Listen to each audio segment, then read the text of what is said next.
Hello and welcome to the chart of the month from Silicon Valley Mobility for October 2020. October, end of October to be precise. It might almost be time to review the year behind. 2020 certainly has been a strange year to say the least.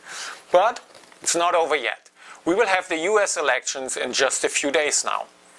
While I don't want to get into big stage politics, it is also important to note that many of the boxes that we are asked to check on the ballot refer to issues on the state, county and city level. Here in California, Proposition 22 is on the ballot. What is that about? Well, it goes back to California Assembly Bill 5, which was signed into law in 2019. AB 5 requires ride-hailing and food delivery companies to classify the drivers as employees, provide them with labor protection and healthcare benefits. Now, companies like Uber, Lyft and DoorDash continue to classify the drivers as independent contractors instead, which led to a preliminary injunction by the San Francisco Superior Court this summer.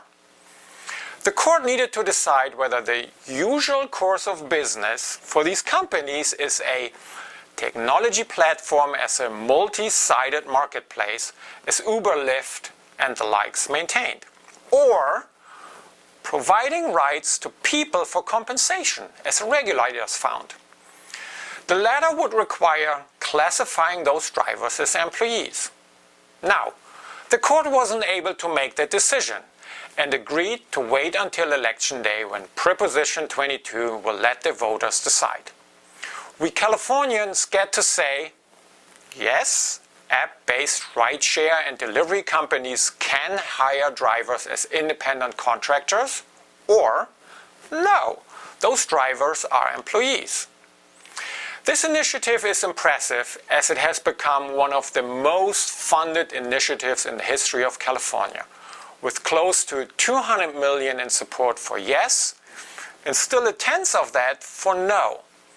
Which is understandable, given that the companies supporting yes say their business is at stake. In an extreme case, it might even come to an end in California. What's more, it is also expected that other states look to California and might follow suit. It is safe to say that the gig economy, symbolized in Uber, Lyft, DoorDash, and so on, is on the ballot in California in a few days. The outcome? Unclear. The most recent polls see a very slight advantage for no.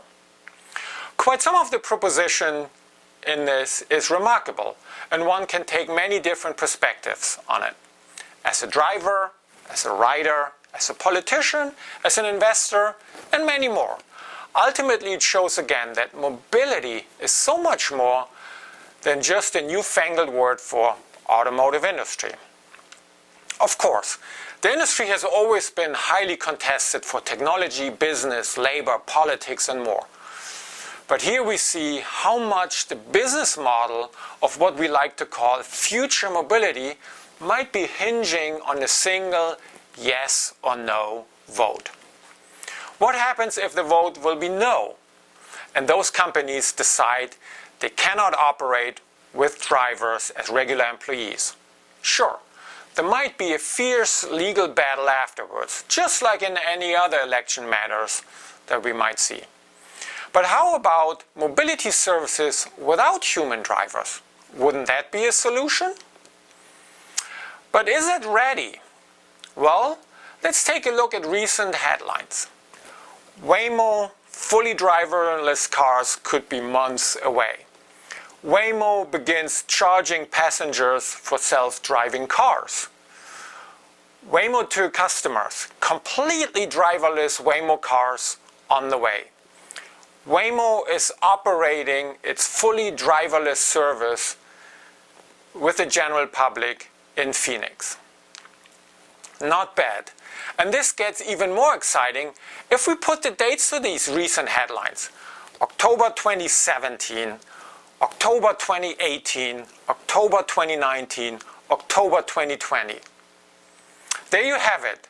That's what I meant last month when I said October will be interesting as we have been promising for the last 3 Octobers that Waymo is really close now.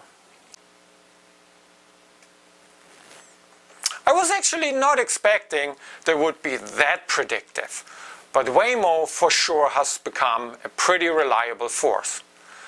Let's see what the rest of the year will bring, and if self-driving will make it in time to take over from a ride-hailing model that cannot afford human drivers. As many of you know, I contend that infrastructure is key to get driverless vehicles to public roads. And this brings us back to the elections and big stage politics. The outcome of the presidential election will probably also have implications on infrastructure spending for years, if not decades to come. We shall see. 2020 is not over yet. Stay tuned, and thanks for watching today. Bye.